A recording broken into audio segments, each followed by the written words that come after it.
El arrepentimiento verdadero. Hechos 3:19. Por tanto, arrepiéntanse y conviértanse, para que sus pecados sean borrados, a fin de que tiempos de alivio vengan de la presencia del Señor. El contexto de este versículo muestra que después de la crucifixión de Yeshua, Pedro y Juan se encontraban llevando a cabo la labor que Yeshua le había encomendado: predicar el evangelio de salvación. Mientras estaban en una parte del templo llamado el Pórtico de Salomón, dijeron estas palabras a los judíos: arrepiéntanse y conviértanse para que sus pecados sean borrados, a fin de que tiempos de alivio venga de la presencia del Señor. Este mensaje sigue vigente hoy en día para todas las naciones y es aplicable tanto a ti como a mí. ¿Alguna vez has experimentado un arrepentimiento verdadero? En algunas ocasiones he sentido arrepentimiento por haber tomado ciertas decisiones, enfrentando las consecuencias de ellas. Sin embargo, he llegado a darme cuenta de que esos arrepentimientos no siempre fueron verdaderos, ya que después de atravesar estos momentos desagradables, terminaba repitiendo los mismos errores. En el ámbito espiritual sucede lo mismo. Sabemos que hay ciertos actos que no son agradables ante los ojos del Santo de Israel y podemos experimentar un arrepentimiento genuino o, por el contrario, un arrepentimiento pasajero. ¿Cómo podemos saber si nuestro arrepentimiento es genuino o pasajero?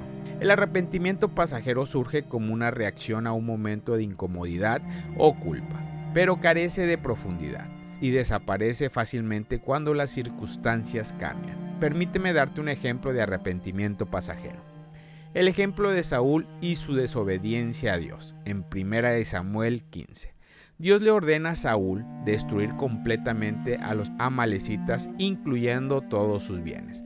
Sin embargo, Saúl desobedece y permitió que se quedaran con lo mejor del ganado y dejó con vida al rey Agag. Cuando el profeta Samuel lo confrontó por su desobediencia, Saúl intentó justificarse diciendo que el ganado sería usado para sacrificar a Dios.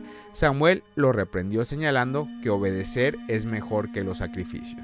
¿Dónde vemos el arrepentimiento pasajero de Saúl? Saúl admite sus pecados diciendo: he pecado porque he quebrantado el mandamiento del Señor y tus palabras, porque temí al pueblo y consentí a la voz de ellos. Sin embargo, su arrepentimiento está motivado más por el temor de perder su posición como rey que por una verdadera transformación de su corazón. Esto se evidencia cuando insiste en que Samuel lo acompañe públicamente para honrarlo delante del pueblo en 1 Samuel 15:30, mostrando más preocupación por su imagen que por reconciliarse con Dios.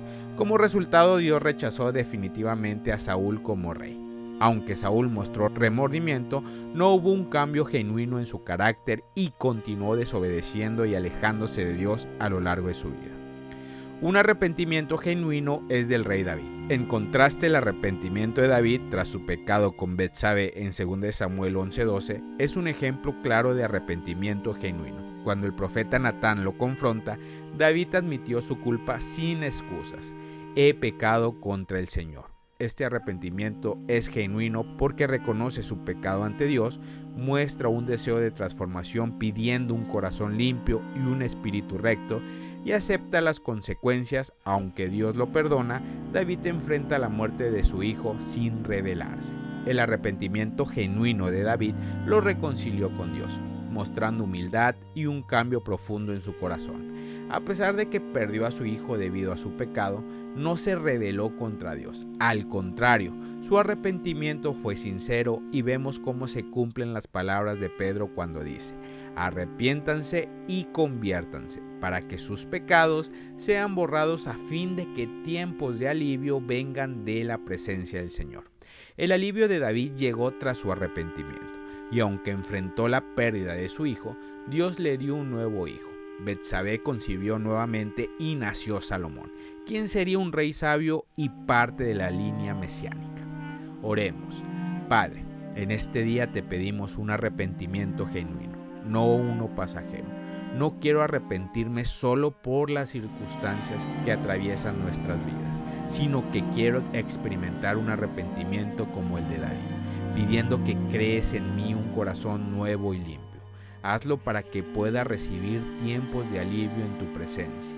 No deseo riquezas ni glorias, porque sé que al estar a tu lado, con tu simple presencia, tengo la mayor riqueza que el mundo puede dar, estar en tu presencia día a día. Te lo pedimos todo en el nombre de tu amado Hijo, Yeshua HaMashiach. Amén. 365 días bajo su luz es un devocional presentado por Víctor Suárez, donde podrás encontrar inspiración diaria para caminar en la fe. Comparte este mensaje con otros y suscríbete para ser parte de esta comunidad que vive bajo su luz.